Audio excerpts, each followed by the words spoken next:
Donc, bonjour à tous, bienvenue dans notre deuxième édition 2021 du programme Digital Mode. Aujourd'hui, nous allons parler de la production à la demande et de voir finalement comment et pourquoi il faut se lancer dans la production à la demande. Quels sont les bénéfices, les avantages, les risques, les contraintes. Euh, Nous avons la chance d'accueillir aujourd'hui Pierre Albéric, qui est Head of Sales de chez Tekin, et Christelle, qui est directrice du prêt-à-porter chez La Redoute, qui vont nous partager à la fois leurs compétences, leurs connaissances et leur retour d'expérience. J'aimerais d'abord accueillir Élise Desrues du Défi pour que tu nous parles du défi et des initiatives qui sont prises sur le sujet du digital. Voilà. Élise, Merci à toi. Carole. Bonjour à tous. Alors le défi, c'est la plateforme de financement et de développement de la boîte française. Et il finance et il participe à de nombreuses initiatives qui sont réparties en 5 axes stratégiques: la croissance des entreprises, la mode durable, l'innovation, les savoir-faire et le rayonnement de la mode française. Et donc c'est dans ce cadre que nous avons lancé avec les fédérations et Creative Valley un grand programme de transformation digitale que tu vas bientôt nous présenter, et que nous organisons aussi des webinaires comme celui d'aujourd'hui. Donc, n'hésitez pas à vous inscrire à notre newsletter sur notre site pour être informé des prochains webinaires, et aussi de lire notre blog pour voir toutes les informations stratégiques sur le secteur et sur le digital notamment. Super. Merci, Élise. Quelques mots en préambule pour vous rappeler, pour ceux qui ne l'ont pas, ou pour vous informer, pour ceux qui ne connaissent pas ce programme.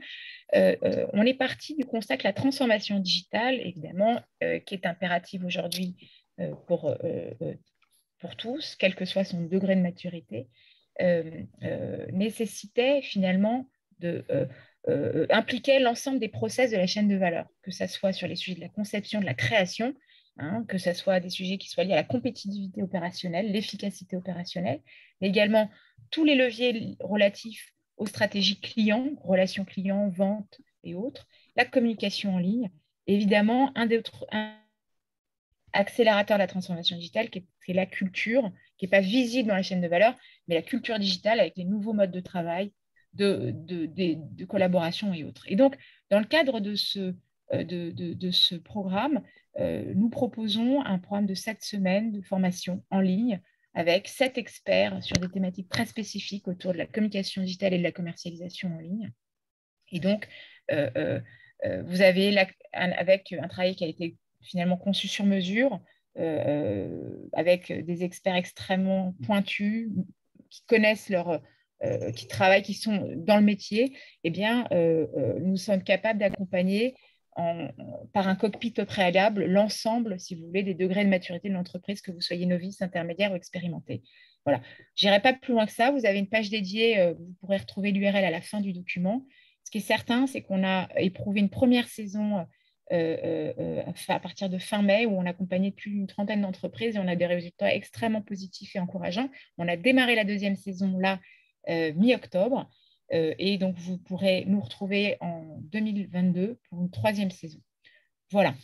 Euh, on va démarrer tout de suite et sur le sujet de la production à la demande, qui répond du coup au sujet de la compétitivité opérationnelle. Très rapidement, alors, je suis repartie de mes cours de fac, je me permets, et je ne vais pas vous faire le cours, surtout pas, mais je me suis souvenu que quand j'étais moi-même étudiante, on me parlait surtout de la production, finalement, qui avait un pilotage en amont, c'est-à-dire qu'on anticipait une demande, un volume, et donc plus on fabriquait, plus on vendait. Là, ça vous rappelle ce qu'on connaît tous de façon très schématique, notamment la fast fashion, où on a une gestion du stock plutôt sur du volume, on va travailler plutôt la quantité que la qualité du stock. Euh, euh, et donc, forcément, mécaniquement, on va être sur une baisse des coûts. Et ce sujet de production à la demande, qui est déjà en place sur de nombreuses industries, et qui a été approuvé, eh bien, il répond plutôt à un pilotage de la production en aval, c'est-à-dire que du coup, on est sur du juste à temps, du just on time pour faire de l'anglais, mais là, on va aller plutôt regarder la qualité du stock, on va peut-être même limiter pour faire des petites séries, etc. Donc, je ne vous apprends rien en vous disant ça, mais je trouvais intéressant de repartir sur finalement aussi une question de culture qui est en train d'évoluer nécessairement, et surtout pour vous dire avec ça que le sujet clé aujourd'hui, qu'on voulait souligner aujourd'hui, c'est que la production, elle est un lien, un levier extrêmement stratégique de votre stratégie d'entreprise et de votre transformation digitale. Et qu'avec la production à la demande, on a effectivement un vrai levier de transformation digitale aussi. Pierre Aldéric, j'aimerais que tu me donnes la définition pour toi de ce qu'est la production à la demande. Et merci beaucoup, Carole. Merci aussi à tous ceux qui sont là et merci aussi à Christelle de m'accompagner aujourd'hui. Donc, la production à la demande, réellement, c'est le changement de paradigme de ce que tu viens d'expliquer, qui est en fait où on a toujours poussé les pièces dans les magasins pour après les activer avec du marketing pour les mettre à la vente. Là, c'est vraiment ce changement de paradigme du système de push dans un système de pull, c'est-à-dire que l'outil de production réagit à la demande du client. Réellement, ça permet en fait à nos partenaires d'optimiser le mix produit, donc de produire les meilleurs produits dans les meilleures tailles, en référence couleur taille. C'est des programmes, ce qu'on appelle un programme, c'est-à-dire c'est des formes qui partagent un même tissu et on crée ça conjointement avec nos partenaires.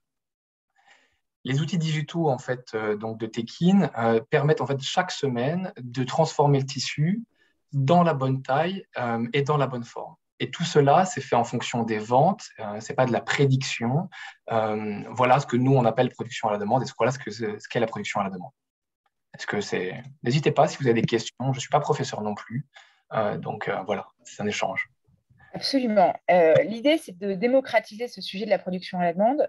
Moi, j'aime bien me mettre à la place, effectivement, d'une marque ou d'un dirigeant d'entreprise sur comment on active un projet comme celui-là. C'est tout l'objet de notre conversation aujourd'hui.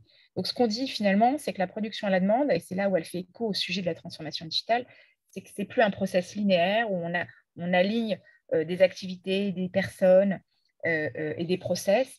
On est sur une boucle de valeur, une plateforme avec des process qui sont interconnectés, des gens qui sont interconnectés et où l'intelligence est collective et elle nourrit l'ensemble des étapes du process. L'objectif majeur de la production à la demande, finalement, c'est la valeur augmentée du produit et du service. Et c'est en cela que c'est intéressant. Je passe la slide d'après. Hop. Voilà. Et ce qui est intéressant aussi dans la production à la demande, c'est qu'elle remet effectivement en perspective la chaîne de valeur globale. Et cette chaîne de valeur globale, elle est accélérée. C'est pour ça aussi qu'on voulait s'arrêter sur ce sujet un peu plus macro, hein, avant de rentrer dans le détail. C'est que cette chaîne de valeur, aujourd'hui, elle est accélérée. Sa digitalisation globale, elle est accélérée par un certain nombre de facteurs. D'abord, il y a des facteurs technologiques. Aujourd'hui, vous connaissez ces sujets, vous en entendez parler. On parle d'intelligence artificielle, on parle d'IoT avec les objets connectés, plus globalement de connectivité, avec notamment demain le sujet de l'industrie 4.0. Il y a des technologies aujourd'hui qui accélèrent la digitalisation et l'interconnexion des outils, voilà, et qui permettent d'anticiper un certain nombre de sujets et d'accélérer cette digitalisation. Évidemment, ça passe par un facteur après humain et de compétences où il faut avoir des équipes qui suivent. Ça, c'est un autre sujet. On a des sujets sociétaux. Aujourd'hui, on a des clients qui sont habitués à avoir des expériences très intuitives. On est dans l'immédiateté, on est dans l'expérience de vie, de mobilité très fort, etc., etc. On a évidemment un autre sujet qui est géopolitique, et c'est pas du tout, je n'apporterai aucune opinion, mais simplement un constat. On a aussi un contexte géopolitique fort, que ce soit notamment celui du contexte sanitaire, hein, mais également des forces mondiales où on voit bien s'opérer entre, ne serait-ce que pour les GAFA, des batailles de territoires virtuels, mais de territoires. Voilà. Et enfin, le dernier point sur la partie géopolitique, c'est aussi une tendance de rapprochement des marchés, puisqu'on voit bien qu'il y a des éléments de production aujourd'hui et des comportements sur certaines industries où on va travailler avec des marchés plus proches. Hein, pour nous, par exemple, le Portugal, l'Espagne, l'Afrique du Nord, par exemple. Pour l'Allemagne, on voit que c'est beaucoup l'Europe de l'Est également. Et donc, on voit bien qu'il y a un rapprochement aussi qui se crée et qui est intéressant pour nous et qui favorise du coup cette production à la demande. Et enfin, le dernier point qui est le plus majeur, c'est l'écologie, hein, les facteurs écologiques où évidemment la tendance est de plus en plus forte et elle marche dans le sens de l'histoire. Donc, c'est là où, pour moi, la production à la demande répond à tous ces facteurs et va accélérer globalement cette transformation digitale. Ce que je dis simplement, et je laisserai la parole ensuite à Christelle et à Pierre-Aldéric, évidemment, ça nécessite pour nous, dans cette transformation digitale, dans l'accès à ce projet de production à la demande, de faire évoluer un certain nombre de choses. Donc, c'est de faire évoluer nos modèles économiques pour être plus centrés clients, puisque du coup, la production à la demande, elle part d'abord du client. Il y a le sujet du rapprochement géographique des approvisionnements et des sous-traitants, qui est un levier. Ça nécessite de faire muter nos activités, nos process et nos équipes en matière de production, et surtout de faire tout ça ensemble. Donc, comment on fait? Comment on y va? Ce qu'on comprend, c'est qu'aujourd'hui, il y a des vraies preuves, il y a des vrais résultats qui sont concrets et mesurables. Et c'est là où, Christelle, je te passe la parole, parce que je te remercie d'être là, parce qu'on est extrêmement fiers et on remercie Tekin et le défi d'avoir rendu ça possible. Christelle, est-ce que tu peux nous présenter la Redoute et tes enjeux autour de la production à la demande? Avec plaisir. Bien, bonjour à toutes et à tous. Donc, pour présenter la Redoute, donc, qui sommes-nous? À date, nous sommes un leader du e-commerce en France et à l'international. Après une phase de transformation qui a eu lieu entre 2014 et 2018 pour l'entreprise, nous avons désormais commencé une nouvelle période qui s'appuie sur un développement rentable et responsable pour embellir la vie des familles. Donc, la Redoute, en quelques chiffres, à date, c'est un peu plus d'1 milliard de volume d'affaires. C'est 30% du chiffre d'affaires à l'international avec une vocation de le passer à 50% en 2025. En termes d'offres, c'est un univers de marque lifestyle qui s'appuie sur une complémentarité d'offres uniques entre le prêt-à-porter et la décoration maison. Cette offre est constituée d'environ 70% de marques exclusives avec la Redoute Collection, la Redoute Intérieure, AMPM, qui sont designées, modélisées par des équipes internes, avec donc toute une équipe dédiée à la construction de nos marques propres. Mais la Redoute, c'est aussi une large sélection de marques internationales et notamment une marketplace particulièrement sélective. Globalement, la Redoute, à date, en termes de vision, on a une volonté de développer, de créer un art de vivre, donc mode et maison, qui s'appuie bien sur nos deux piliers, qui se veut inspirant et responsable, avec une vraie valeur du juste rapport style, qualité-prix, pour devenir la plateforme lifestyle préférée des familles. En termes de priorité, à date, nous sommes une entreprise orientée data, une entreprise agile et responsable. Et effectivement, la partie data et agilité sont au service du client et de l'efficacité opérationnelle. Nous avons d'importantes ambitions RSE autour d'un programme qui se nomme We Are Future et qui présente une volonté forte de développement de l'offre RSE, notamment par rapport aux produits, où nous avons inscrit dans nos ambitions la volonté d'avoir une offre avec 100% de produits disposant d'un avantage RSE à l'horizon 2022. C'est donc avec grand plaisir qu'on a partagé ce projet-là avec Tekin, et c'est aussi pour ça que s'engager dans la production à la demande depuis 2 ans nous a paru une évidence à la Redoute pour 3 raisons majeures. Déjà, la production à la demande, comme l'a dit Carole, est déjà active dans certains univers autres que le textile, puisqu'à la maison, une partie de nos meubles est déjà faite en production à la demande. Nous disposons depuis toujours d'un engagement à la Redoute social et environnemental fort, sans jamais détruire aucun produit, puisqu'on les donne en bout de chaîne à des associations. Et on a vraiment un ADN avec ce côté digital qui est tourné vers l'innovation et vers l'apprentissage continu à un moment un peu clé de l'histoire du textile où effectivement il est nécessaire de se réinventer pour construire l'avenir.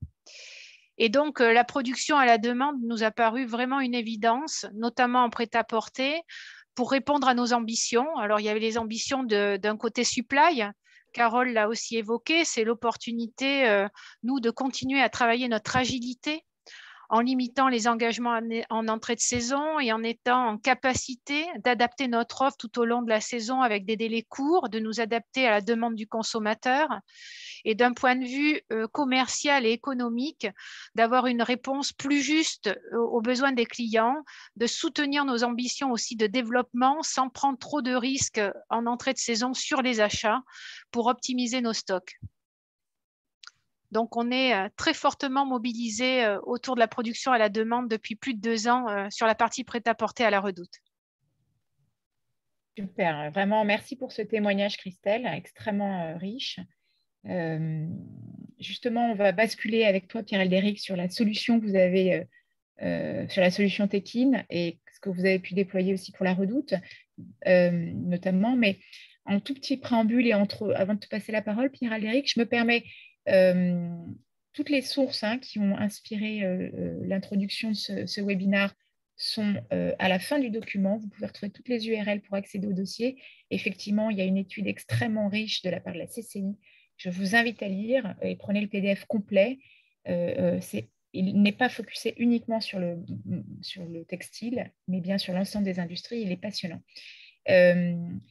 Je me permets également de vous rappeler, vous pouvez poser toutes vos questions et donner tous vos commentaires, qu'ils soient positifs mais aussi constructifs. On adore et on aime bien les utiliser aussi après.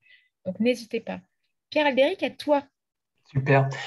Merci encore et merci aussi Christelle de nous soutenir depuis autant de temps. Je vais me permettre de couper l'écran pour partager le mien. Hop. Et je vous demande si vous le voyez correctement. Oui, tout est bon pour tout le monde?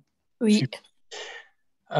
Donc, comme l'a très bien dit Carole, le marché, et je ne vais pas refaire toute sa présentation, Tekin a été créé en partant d'un constat que le marché est extrêmement compétitif, avec des clients volatiles, des enjeux de développement durable très forts, aussi bien pour notre survie à tous, mais aussi pour la partie économique, puisque les considérations écologiques sont également des critères de décision d'achat auprès des clients, et également un marché très incertain, à la fois sur les tendances qui changent de plus en plus rapidement, mais également sur des contextes sociaux ou géopolitiques que nous avons pu expérimenter depuis 3 ans.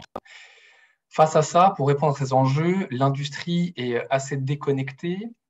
Pour rappel, un chiffre de l'Ondam qui est que 65 000 km, c'est la distance parcourue parfois par un jean pour arriver jusque dans notre garde-robe.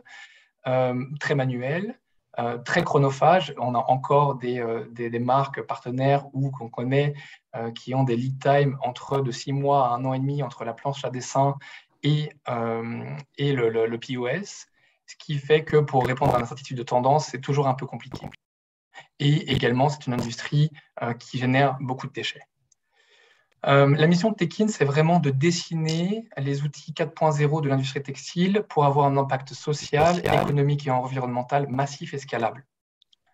Pour ça, Tekin, c'est vraiment une plateforme collaborative qui refond complètement l'expérience de production textile pour être plus agile, efficient, fiable et également transparent à travers les outils digitaux. Encore une fois, n'hésitez pas si vous avez des questions. Donc, concrètement, qu'est-ce que ça donne? Chez Tekin, nous avons 3 interfaces, un pilier software avec une plateforme web et une application mobile, et un pilier hardware avec une partie donc, de ligne de coupe robotisée 4.0. Et tout ceci est développé en interne chez nous. Ces éléments en fait, nous permettent de mettre tous les acteurs de la chaîne de façon collaborative en un seul et même endroit et de les connecter et donc d'amoindrir cette déconnexion. Donc, ça va des marques en passant par les ateliers, en passant par les divers fournisseurs. La supply chain, donc c'est vraiment une toute nouvelle supply chain, donc devient collaborative grâce aux outils digitaux et toutes les datas de production, elle devient en temps réel, de façon optimisée avec le Lean, ce qui permet, et je vais vous montrer après des exemples concrets, donc d'accroître la satisfaction client, d'être rentable, c'est important, et j'ai vu une question passer sur l'aspect économique, c'est important, on croit fortement chez Tekin que le changement vient également par une rentabilité économique, et ça, nous l'avons prouvé depuis plus de 4 ans que la production à la demande est rentable, et bien sûr, plus vertueuse écologiquement, et aussi une partie extrêmement importante, traçable. Et ce pinacle-là, de tous ces éléments, permettent de produire à la demande. Comme Carole m'a donné la main tout à l'heure en préambule, vraiment le modèle classique que nous voyons auprès de nos partenaires, c'est un système de push. On produit, on pousse dans les magasins et voilà, et on active avec du marketing. Ici, c'est vraiment l'ensemble de l'outil de production qui répond à la demande réelle du client. Comment ça s'opère concrètement? Habituellement, les marques font des implantations de collections entre 50 et 80% de la totalité de la collection en début de saison et font des réassorts qui s'opèrent entre la semaine 3 et la semaine 6. Avec Tekin, chaque semaine, nous remettons à plat la production au SKU. C'est-à-dire que chaque semaine, nous analysons les ventes réelles. Ce n'est pas de la projection, c'est-à-dire qu'on est vraiment drivé par la demande réelle du client. Et donc, chaque semaine, nous reproduisons plein de les SKU qui sont pertinents par rapport à la demande client. Ça demande donc énormément de travail. Comme vous pouvez imaginer, c'est un lancement de collection chaque semaine, mais ça a de grands bénéfices. C'est plus customer-centric. Vous ne pouvez pas être plus customer-centric que répondre en fait, à la demande du client, à la demande réelle. C'est plus vertueux écologiquement. Vous avez la possibilité également de dérisquer vos tests créatifs et vous avez donc les bonnes quantités dans le bon temps pour vos tests et moins de résiduels en parallèle pour vos tests moins bonnes.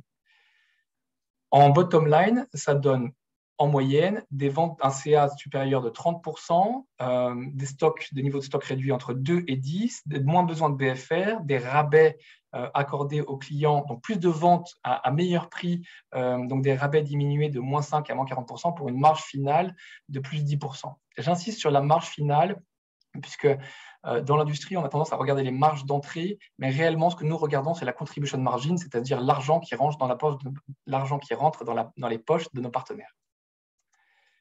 Comme je vous disais, cette production à la demande, elle est extrêmement chronophage et elle demande beaucoup d'agilité et de planification qui ne serait pas possible à la faire à la main. Donc, c'est pour ça que nous avons ces outils digitaux collaboratifs qui permettent d'accélérer et d'automatiser les process de réassort. Puisque, d'après les analyses économiques, 54,5% des employés passent leur temps à rechercher des documents ou à des informations. Vous ne pouvez pas faire ça chaque semaine, particulièrement quand vous dépassez un certain nombre de SKU.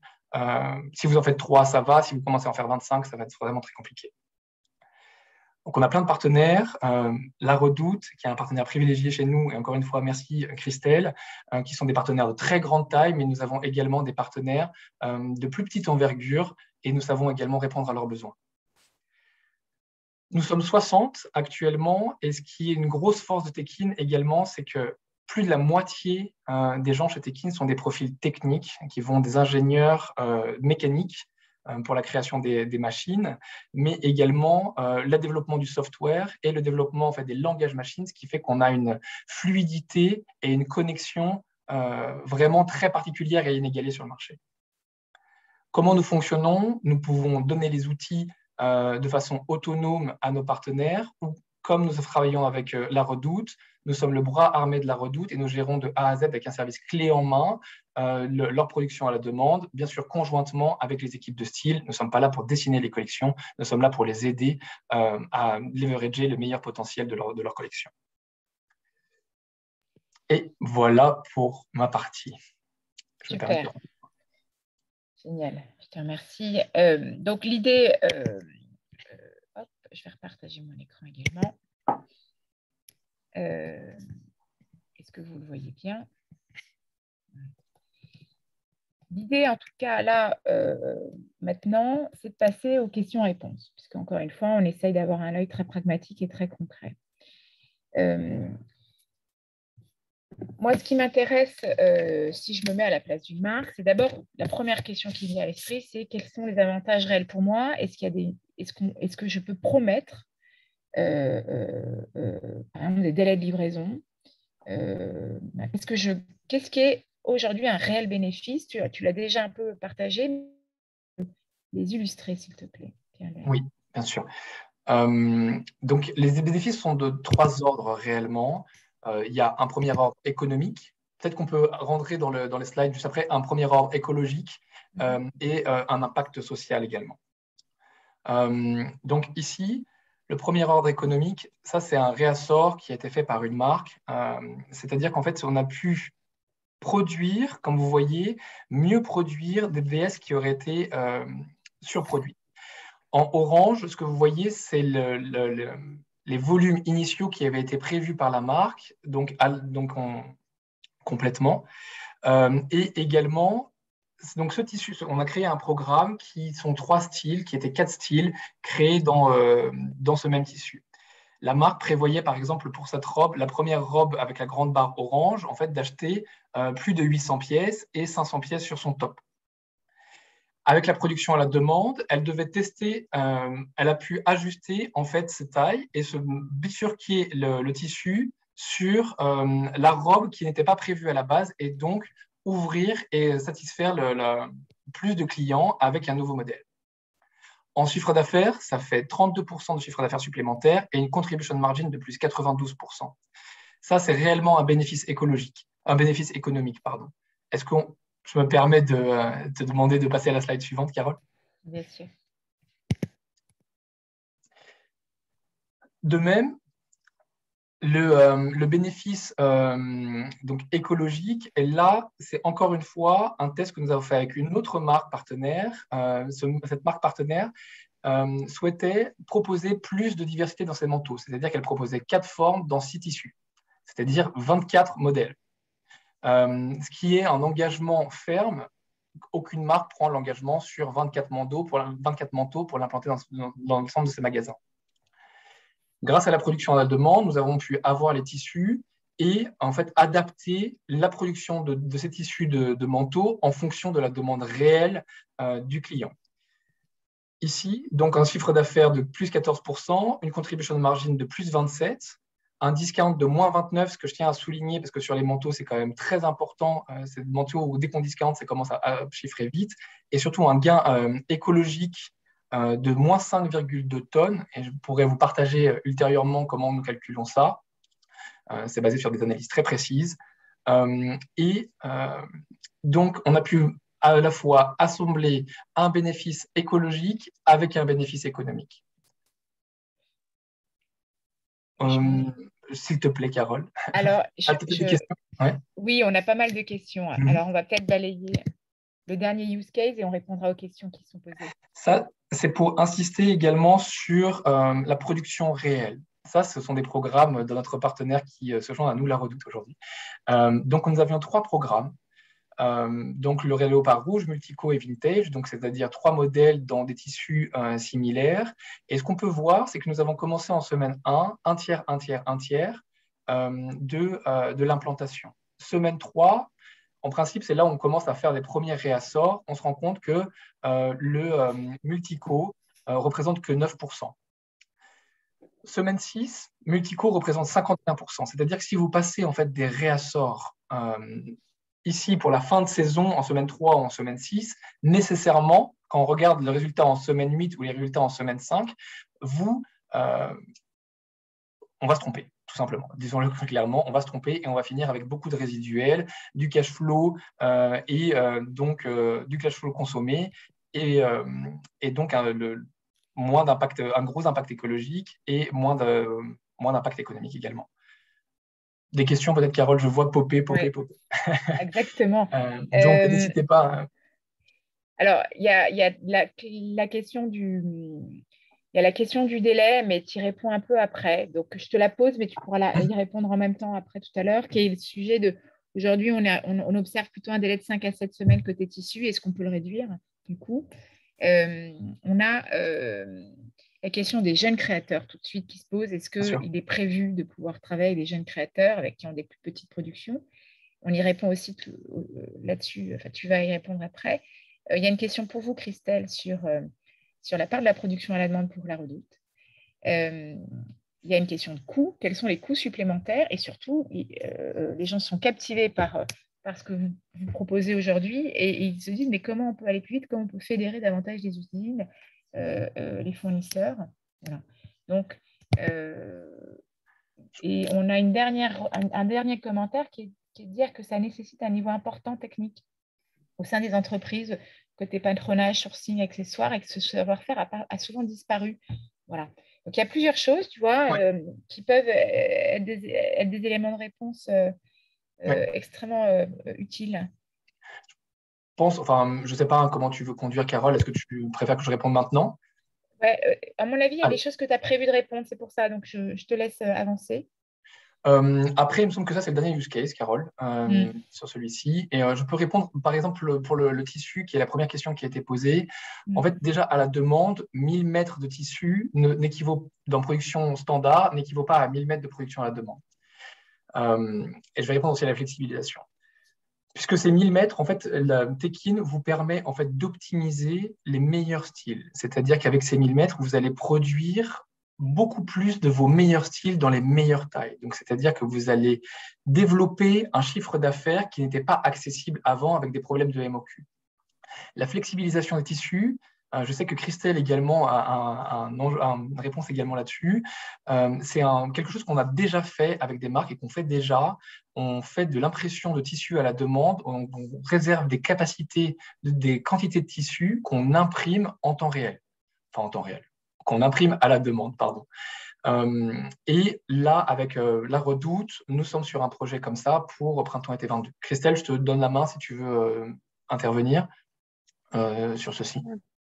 Effectivement, il y a des éléments qu'on a envisagé de vous partager ultérieurement, notamment de là où on en est dans cette production à la demande. Moi, je vais plutôt reprendre, j'ai entendu dans les questions quelle part ça représentait à la Redoute, la production à la demande. Sur cette partie-là, je reprendrai, on a commencé il y a 2 ans, donc comme je l'ai dit, avec Tekin.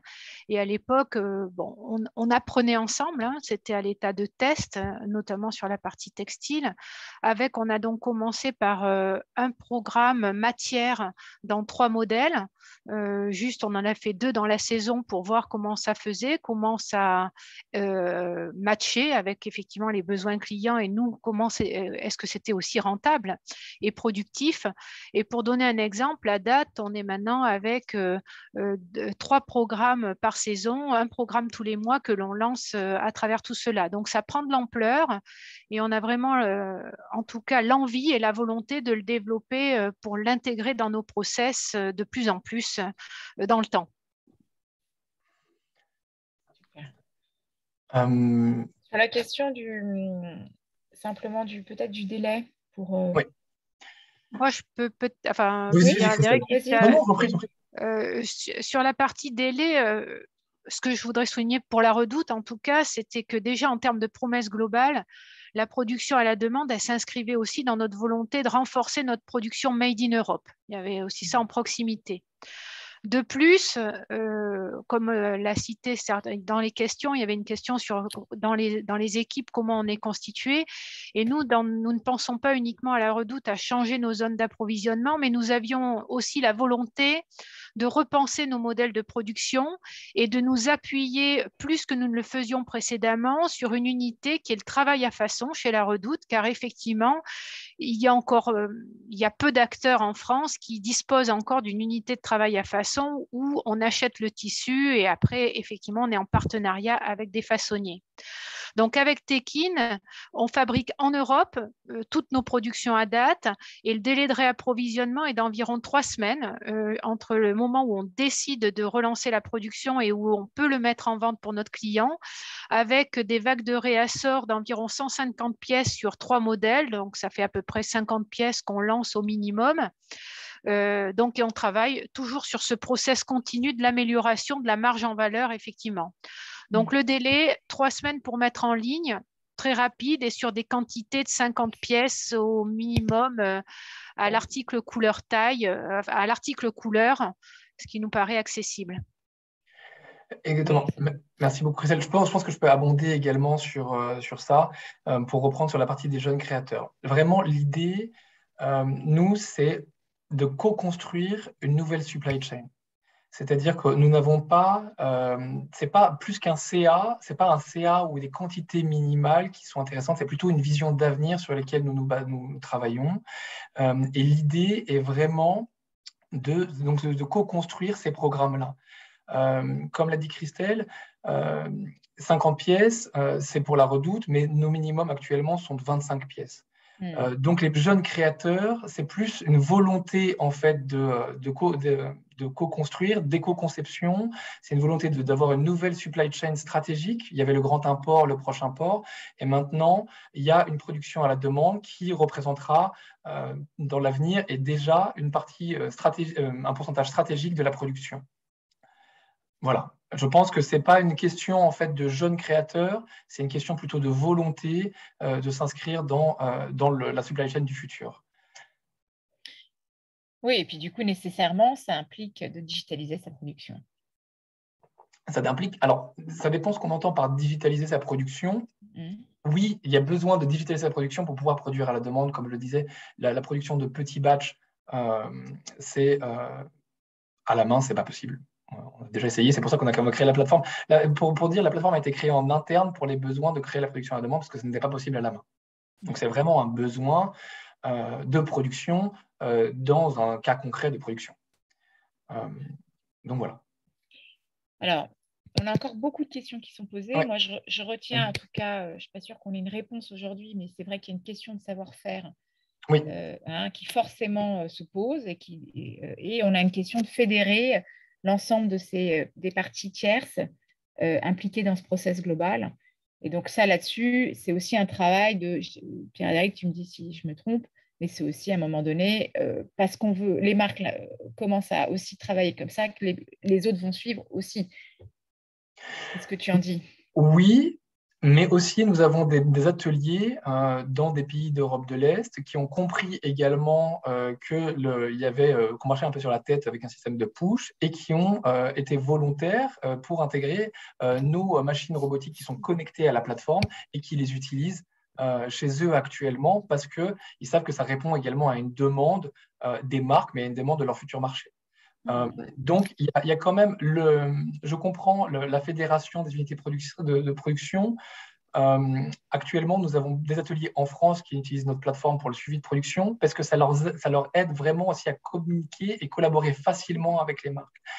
L'application mobile, par exemple, les aide au quotidien sur le floor pour leur production, pour la réception de colis, le suivi de leur confection, le suivi de leur production et également les expéditions. Et ça facilite également leur travail au quotidien. Donc, bien sûr, c'est du changement, c'est du change management. La production à la demande, c'est du change management. Il faut être prêt à vouloir changer et challenger le statu quo. Mais nous avons des partenaires qui sont déjà dedans. Et bien sûr, plus les marques vont venir avec nous, la Redoute en a un très bon exemple, plus le marché va changer et les ateliers vont suivre également. Mais il n'y a pas de réfraction massive. Nous n'avons jamais eu quelqu'un jusque-là qui nous a dit « Ah non, je ne veux même pas en parler ». Voilà. Je compléterai ce que dit Pierre Aldéric, effectivement, avec l'enseignement que nous on en a tiré avec nos partenaires. Il me semble qu'à partir du moment où on donne de la visibilité, où on explique la démarche et où on permet à tous de se projeter, je pense qu'il y a une conscience collective de toute façon que nos méthodes, je dirais, traditionnelles de fabrication peut-être anticipées en amont ne sont plus dans la durée tenable et tangible. Et sincèrement, avec explication et des partenaires de choix, effectivement, avec qui on démarre et à qui on donne de la visibilité, on n'a pas eu de réticence majeure à démarrer et à réduire d'ailleurs les quantités de fabrication au départ. Non. Vachement intéressant, super. Et alors du coup, il y a une autre question qui est assez à propos. Comment on gère les réservations matières? Du coup, comment on commande? Demande Corinne Dervaux.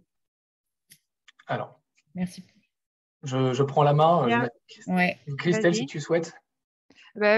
Sur la partie réservation matière, effectivement, au départ, nous, on s'engage sur un minimum tissu auprès de nos fabricants. Et c'est effectivement à réservation. Le tissu, une fois livré, effectivement, c'est là où on ne fabrique que de petites quantités au démarrage et qu'on fait les réassorts à chaque semaine de vente pour les adapter au mieux et optimiser de ce fait au maximum l'emploi tissu commandé. Absolument. Et sur la réservation matière aussi, ça amène le sujet des réservations de capacité dans les ateliers. Et pour faire le lien entre les deux questions, le fait aussi de réserver des capacités dans les ateliers, ça renforce le lien fournisseur et donneur d'ordre. puisque vous êtes capable, avec la production à la demande, nous réservons des capacités à la semaine dans les ateliers, c'est-à-dire que l'atelier sait que semaine prochaine, il va produire 300 pièces, semaine d'après, 350, semaine d'après, 400. Il ne sait pas quel modèle il va produire, mais il a un engagement également de la part de son ordre d'ordre sur un volume. Donc, ça lui donne également plus de sérénité dans son travail. Voilà. Ça rejoint le côté visibilité, effectivement, que j'ai évoqué. Oui. Toute cette explication avec le partenaire de comment on va se projeter, comment on va travailler ensemble et lui permettre de mieux organiser sa production en interne. Super. Avant de passer, il y a beaucoup de choses, il y a beaucoup de questions. Merci à tous d'être aussi actifs. Une question très bête, mais qui est sur les pourcentages de ton use case, là que j'affiche. Oui. Est-ce que tu peux redire à quoi correspondent tes pourcentages? C'est tout à fait. C'est les pourcentages en fait, d'implantation sur la semaine 1 et après, c'est les pourcentages de vente de chaque programme. Génial. Voilà. Dites-nous si ça n'est pas assez clair. A priori. Alors, je vous propose qu'on bascule sur la suite. Il y a encore beaucoup de questions, mais qui pourront être traitées sur les autres chapters. Donc, maintenant qu'on a à peu près compris comment ça fonctionnait, de toute façon, il faut démarrer pour vraiment s'approprier le sujet, hein, c'est toujours pareil, il faut l'expérimenter. Mais finalement, qu'est-ce que je dois prévoir en amont? Moi, j'ai envie de démarrer, je me dis combien ça peut me coûter? Est-ce qu'il y a des coûts supplémentaires par rapport à la production, enfin mon process de production classique? Qu'est-ce que ça veut dire? Est-ce qu'il faut que je forme mes équipes? Est-ce qu'il faut que je prévoie des fonctionnalités sur mon site? Ou côté stock, il y a une gestion de mon stock qui est différente? Y a-t-il un impact avec mon ERP? Voilà. Et puis même, finalement, mais ça, tu as déjà répondu, c'était les questions avec combien de pièces je peux démarrer. Mais globalement, par quoi je démarre si je veux me lancer dans le projet? Il faut commencer, déjà première chose, et je vais répondre aussi à la question du prix après, il faut déjà commencer à se dire, on arrête la culture historique du push. Je pense que c'est vraiment le point de départ en se disant, OK, maintenant je pars sur quelque chose d'autre. La production à la demande, ça veut vraiment dire changer ses habitudes, c'est du change management. Et Tekin, on nous propose quand même un service clé en main. Donc, on prend la prise en charge opérationnelle et ce qui permet aux équipes de se concentrer sur leur cœur de métier. On fait très concrètement, on fait des réunions hebdomadaires avec les équipes qui durent une demi-heure, 1 heure, juste pour suivre et garder un fil conducteur. Mais le suivi après de production et la mise en production est faite par Tekin. C'est-à-dire que très concrètement, pour commencer, il faut vraiment avoir envie de co-construire, encore une fois, je le dis, hein, conjointement avec Tekin, sur la création et l'éco-conception des programmes.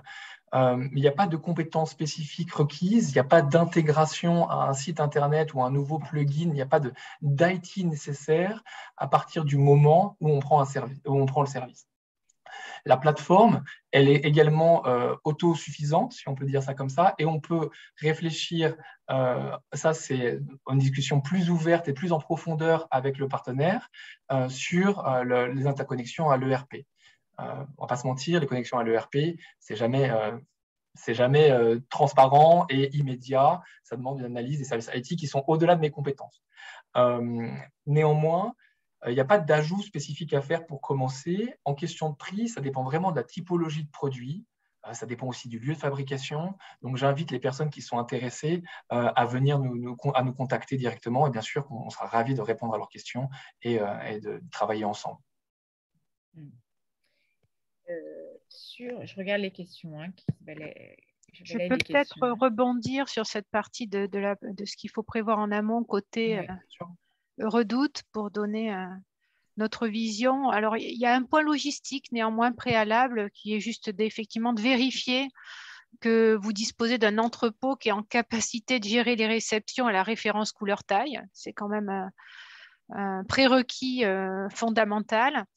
Et effectivement, après, sur le reste des points, je rejoins complètement Pierre Aldéric, qui est de dire que c'est un point surtout humain au départ, de préparation des équipes, d'identification de ce nouveau business model qui est plutôt orienté, comme on l'a dit, sur la marge finale dégagée, alors que préalablement, on est plutôt focusé d'entrée de jeu uniquement sur la marge d'entrée. Et donc, il y a un point clé qui est de préparer les équipes à ce changement et d'être agile et réactif. Et préparer les équipes en interne, mais aussi effectivement avoir de la pédagogie et de l'explicatif par rapport aux partenaires, donc tout ce qui est confection.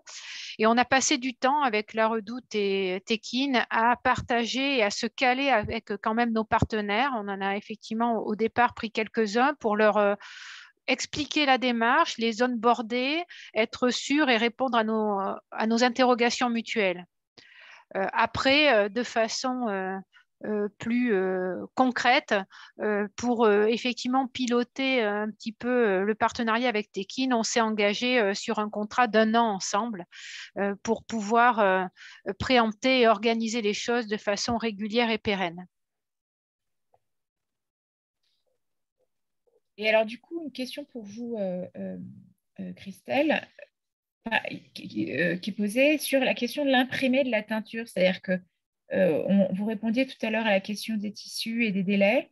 Et comment ça se passe côté imprimé teinture? Vous le faites avant? Vous le faites, comment ça se gère, ça? Du coup, c'est aussi à Pierre-Léric qui peut répondre, mais très intéressant. Est-ce que ça bouleverse quand même ce process-là ou pas? De toute façon. Toute la partie amont, effectivement, de gestion du tissu, à date, elle est à la charge de La Redoute. C'est-à-dire qu'effectivement, c'est à partir du moment où le tissu arrive à La Redoute qu'avec Tekin, on prend le relais. Nous, l'engagement de La Redoute, c'est un engagement sur le tissu et donc la matière première. Mais justement, pour continuer à engager la chaîne, on est en discussion avec Tekin pour continuer à faire avancer le projet et à savoir comment on peut réserver de la matière première et gérer cette notion d'impression tissu préalable pour encore agiliser le process.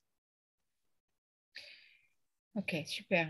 Merci pour cette réponse. Il y a une question de la part de Frédéric Porchereau qui est de la question du bénéfice côté fournisseur. Quelle est la contrepartie finalement côté fournisseur? Pierre-Aldéric, est-ce que tu veux y répondre? Je suppose qu'on dit fournisseur, c'est-à-dire atelier de confection. Ça. Moi, c'est ce que je comprends. C'est ce que je comprends, mais Frédéric, si vous voulez compléter. Atelier et matière, d'accord. L'atelier, déjà, c'est la visibilité sur les productions qui sont à venir. C'est-à-dire qu'actuellement, enfin, avec le push, vous vous retrouvez souvent avec des goulots d'étranglement vous avez 2000 pièces qui arrivent d'un coup, vous charbonnez comme pas possible pendant 3 mois, et après, la visibilité est compliquée. Ça, c'est un gros avantage. Le deuxième avantage, c'est aussi l'intégration de tous ces outils qui permet quand même de faciliter le travail au quotidien. Nous, on voit des ateliers qui sont à la fois sur Excel ou papier, ou en fait, qui n'ont pas nécessairement des outils en fait, pour gérer leur production. Ça aussi, c'est un très gros avantage. L'autre avantage également, c'est la facilité de collaboration et de communication avec Tekin pour le moment, mais également avec les marques à travers la plateforme. Matière, même chose. Matière, actuellement, de ce que je connais, c'est les plus grosses commandes de matière passent avant. Et donc, quand vous êtes une petite marque, je reprends sur les jeunes créateurs, vos commandes de matière, vous achetez sur stock ou c'est plus compliqué pour vous d'avoir les délais de production. Là encore, c'est une question de visibilité, de traçabilité, et voilà. Ouais, super clair pour moi. Frédéric, je vous laisse nous dire si vous avez encore une question là-dessus. Il y a beaucoup de questions. D'abord sur le sujet de l'environnement, c'est-à-dire que le fait, est-ce qu'il y a un coût, le fait de réduire aussi en plus petite série et de multiplier les réacteurs et les livraisons, quel est le coût d'un point de vue écologique, environnemental? Alors, c'est une excellente question. Donc déjà, il faut savoir que 50% du carbone dégagé dans l'atmosphère par la production textile est lié à la zone de production. C'est lié à l'énergie utilisée dans le pays de production. C'est-à-dire que si vous produisez en Asie, c'est une énergie qui est très carbonée, principalement faite au charbon. Donc, c'est beaucoup plus... l'impact écologique est beaucoup plus élevé que si vous produisez dans une zone qui fait que de l'hydraulique ou du nucléaire, et je ne veux pas rentrer dans le débat politique. Ensuite, il y a une autre partie très forte de l'impact écologique qui sont les résiduels. C'est plus de 20% également donc, de matières qui sont dormantes, stockées, des pièces qui vont partir en outlet, etc., etc. Donc des pièces qui ont été produites pour ne pas rencontrer son client. Et 12,5% restants, c'est dans l'amélioration qu'on peut faire sur l'éco-conception. Je pourrais vous donner les sources également après aussi. C'est dans l'éco-conception. Donc, c'est-à-dire que le transport est vraiment marginal par rapport à la fabrication en elle-même. Donc, là, ce qu'on parle, c'est la multiplicité des camions, de la fréquence de camions. Le coût, on a fait une étude comparative également que je pourrais vous partager, est soit équivalente, soit inférieure à de l'avion en Asie, par exemple, pour garder, parce qu'il faut quand même garder en tête la réactivité du réassort. Enfin, c'est très, très inférieur, c'est 8 fois, il me semble. Pour compléter ce que dit Pierre Aldéric, pour moi, l'enjeu majeur, c'est vraiment l'optimisation de la fabrication des quantités, qui est donc la production juste et qui correspond aux besoins du consommateur. Et donc, effectivement, le résiduel minimum de produits finis. Oui, je suis tout à fait d'accord. Je partage votre point de vue, Christelle. On a d'autres questions qui sont très relatives au coût, au sujet du BFR notamment, le surcoût. Ce que je propose, c'est qu'on avance sur la suite. On va y répondre aussi au fur et à mesure.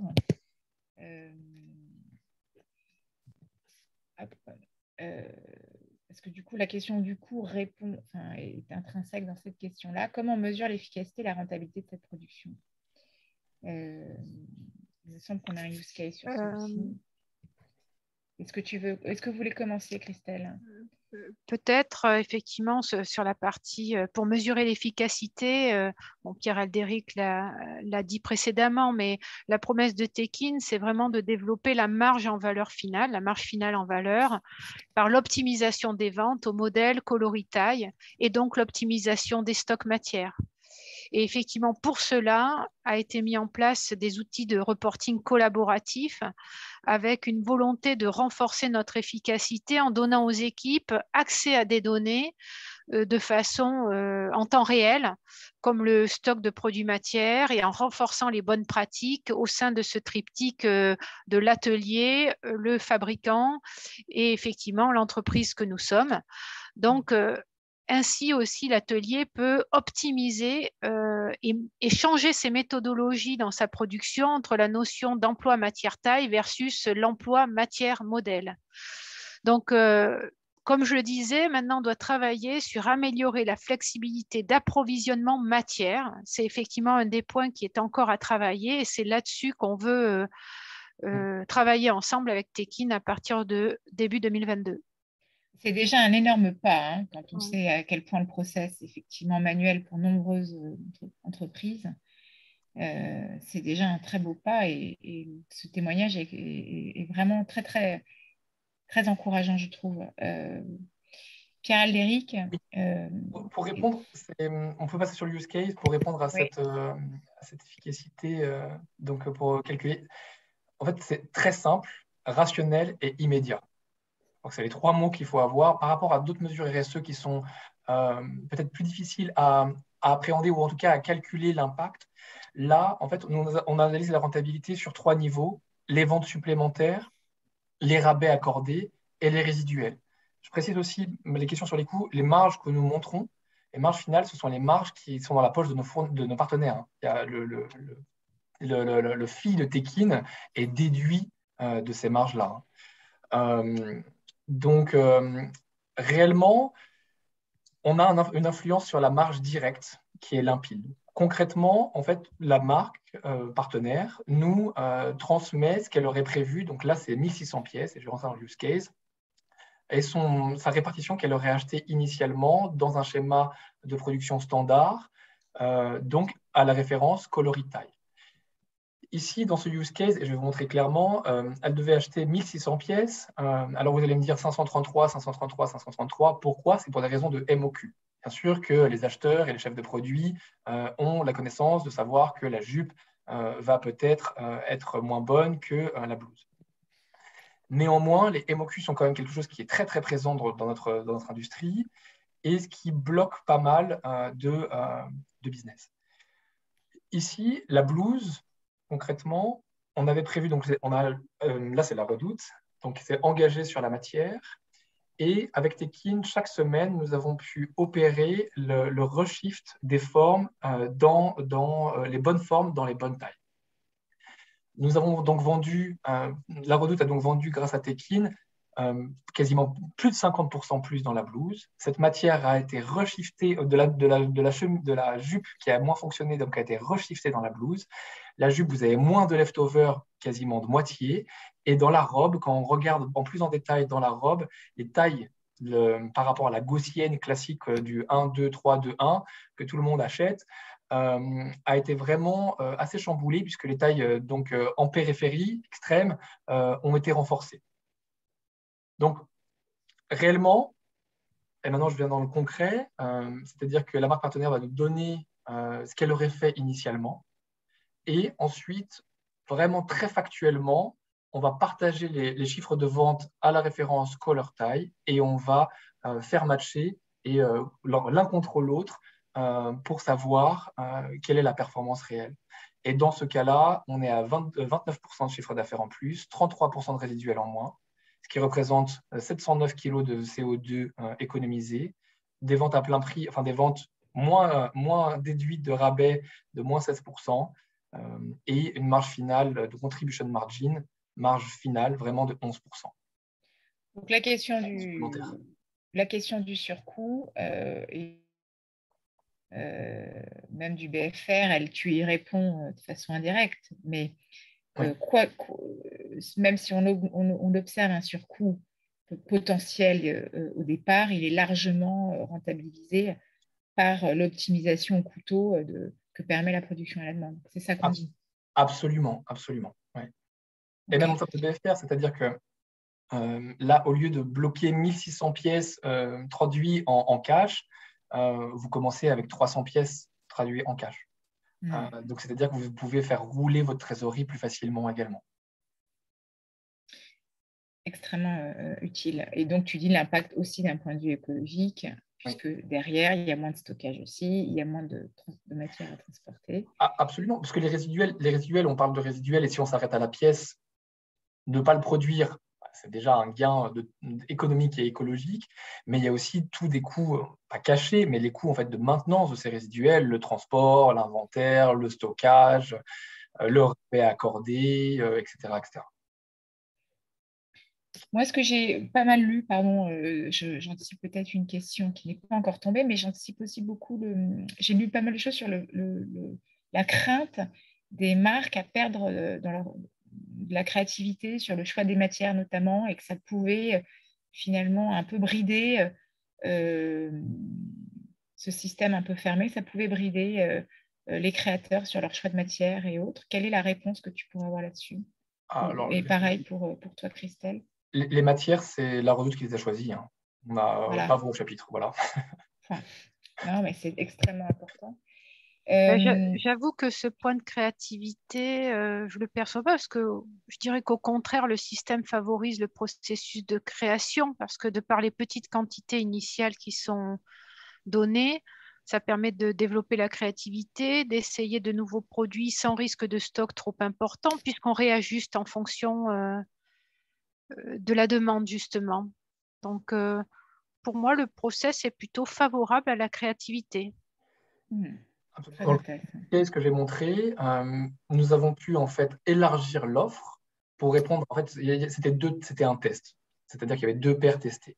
Et en fait, dans ces 2 paires testées, on devait en choisir qu'une seule. La marque devait en choisir qu'une seule. Finalement, elle s'est rendue compte quand elle a fait un rollout sur un parc de magasins de test que dans sa deuxième paire qu'elle devait annuler, dans l'une de ses deuxièmes paires qu'elle devait annuler, il y avait une robe qui fonctionnait bien. Donc, c'est-à-dire que la robe, ça a permis en fait de se dire, au lieu d'en annuler une autre, elle a pu élargir en fait son offre stylistique en partant, en se disant, bon, c'est dérisqué, puisque je sais qu'en fait, je vais pouvoir rebifurquer mon tissu dans les modèles qui fonctionnent bien. Mais là, elle s'est dit, je vais conserver ma robe qui fonctionne bien. Et donc, elle a amélioré sa satisfaction client et elle a permis d'avoir plus de chiffre d'affaires, plus de marge. Oui, puis du coup, elle produit ou elle a un risque qui est plus maîtrisé du coup. Oui. Très bien. On a une autre question qui répond pas à ça, mais sur la réservation auprès d'un atelier, si un modèle ne se vend pas et qu'on ne lance pas de réassort, qu'est-ce qui se passe? Alors, c'est pour ça qu'on travaille en programme, je me permets, hein, c'est pour ça qu'on travaille en programme, c'est-à-dire que si un modèle ne se vend pas, c'est-à-dire que normalement les autres se vendent. Ça ne nous est jamais arrivé jusque-là qu'il y ait un programme échoue complètement. Oui, Tekin permet de maximiser le potentiel d'un programme, mais nous ne sommes pas encore capables de changer le goût des consommateurs. On y travaille, mais nous ne sommes pas encore capables de... C'est vrai que si ça ne plaît pas, ça ne plaît pas. Ça ne nous est jamais arrivé jusque-là. Et de toute façon, il y aura un bénéfice immédiat sur les résiduels, puisque la matière ne sera pas transformée et elle pourra être réutilisée, revendue, etc. Frédéric Porchereau nous dit, c'est très intéressant, c'est une façon d'analyser effectivement les statistiques de vente. Quand on les analyse sur une période aussi courte, qui est celui de la semaine, est-ce que ça n'engendre pas des biais importants? Alors du coup, moi, intuitivement, je répondrais, c'est intéressant de regarder aussi en mode cohorte, c'est-à-dire en cumulé aussi. Et là, il met entre parenthèses effectivement l'impact météo et bien d'autres facteurs de variation qui, du coup, peuvent être visibles sur une semaine, mais sans remettre en cause globalement la performance. Eh bien, c'est exactement la force de la production à la demande. C'est-à-dire qu'en fait, le biais projeté de faire son réassorant la 3e ou la 6e semaine en se disant dans 2 mois, je vais finir à 0 stock sur cette jupe-là, c'est hyper compliqué. Et c'est là, en fait, où on a un biais, où on est dans la croyance, et là, ça devient vraiment, pour moi, un biais. L'avantage, en fait, de la semaine, c'est qu'en fait, vous pouvez réagir hyper rapidement à des événements météorologiques, etc., etc. C'est-à-dire que vous êtes vraiment dans le concret et vous réagissez à ce qui se passe sur le marché et pas à une vision d'avenir. Et ça, j'insiste, hein, Tekin, ce n'est pas de l'IA. Les meilleurs modèles d'IA sont dans les industries complexes de transport ou de météorologie. Et personne encore n'est venu nous dire qu'ils étaient capables de dire que samedi 11 décembre, Carole, tu vas acheter une robe col rond, manche longue, imprimée fleurie, tu vas la prendre une taille au-dessus pour la porter loose. Donc, c'est ça qui est aussi important, c'est que là, vous répondez vraiment à une demande concrète du consommateur. Il est vrai que, et effectivement, c'est cette notion d'agilité qu'on a évoquée et qui est primordiale sur une notion de semaine, de savoir s'adapter. Et ce n'est possible que si effectivement on dispose à la base d'outils qui permettent de consacrer du temps à l'analyse et à la prise de décision versus la collecte de données pour se faire cette prise de décision. Bien sûr, absolument. C'est extrêmement riche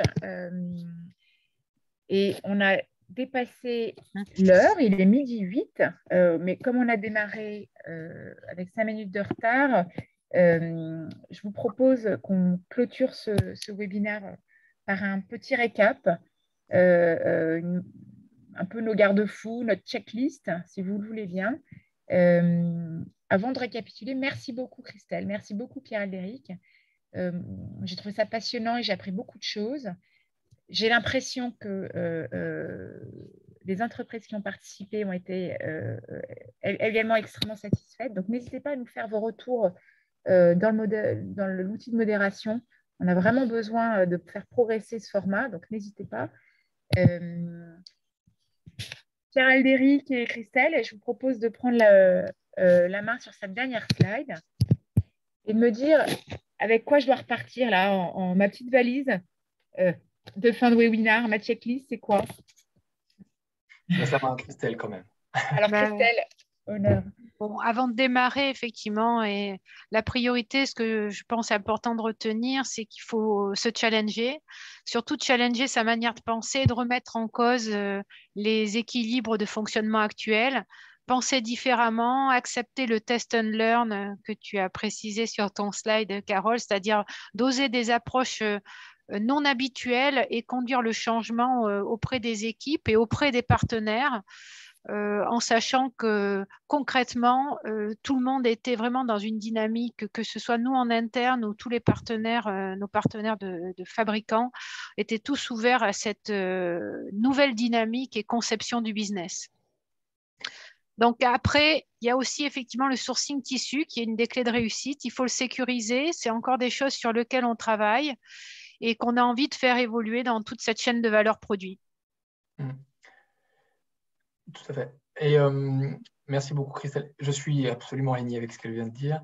J'insiste également sur l'importance du digital dans la production à la demande et des outils de Tekin, puisque comme vous le comprenez, en fait, ces petits batchs, dans des petites quantités, parfois à la SKU, vous avez besoin en fait, d'outils digitaux qui vont en fait, vous faciliter la vie. À la main, ce n'est pas possible sans les machines connectées ou sans toutes les données de production, etc.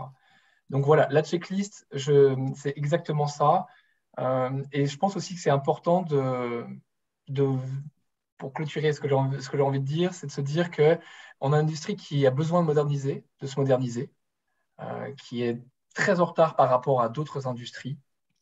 Et que quand il y a un modèle qui en fait permet d'avoir des bénéfices économiques prouvés depuis 4 ans et un impact écologique fort, c'est dommage de se priver et de ne pas y aller. Eh bien, quelle séance! Moi, je suis hyper satisfaite de ce travail parce que vous avez vous avez aussi travaillé ensemble pour cette présentation et c'est tout à fait visible. Donc, on a essayé de penser le format de façon extrêmement pragmatique. On dit souvent, c'est un terme que j'utilise beaucoup, mais merci à tous les deux. J'étais ravie d'animer ce webinaire avec vous. Vous pouvez retrouver toutes les sources de cette étude, de l'étude qu'on vous a présentée en amont à la fin du document. Si vous souhaitez vous inscrire aussi au programme Digital Mode, vous avez l'accès ici. Il est 100% financé par le défi dès lors que vous êtes éligible à la taxe. Est-ce que Christelle, Pierre-Aldéric, vous voulez ajouter quelque chose? Merci. Ouais, merci de nous avoir reçus pour participer à ce webinaire. Oui, et merci aussi à tous pour vos questions. Qui nous permettent d'avancer aussi. Tout à fait. N'hésitez pas à nous contacter si on peut répondre encore à d'autres questions. Moi, j'ai envie de vous retrouver pour la suite. On vous aurait résolu la question du tissu. On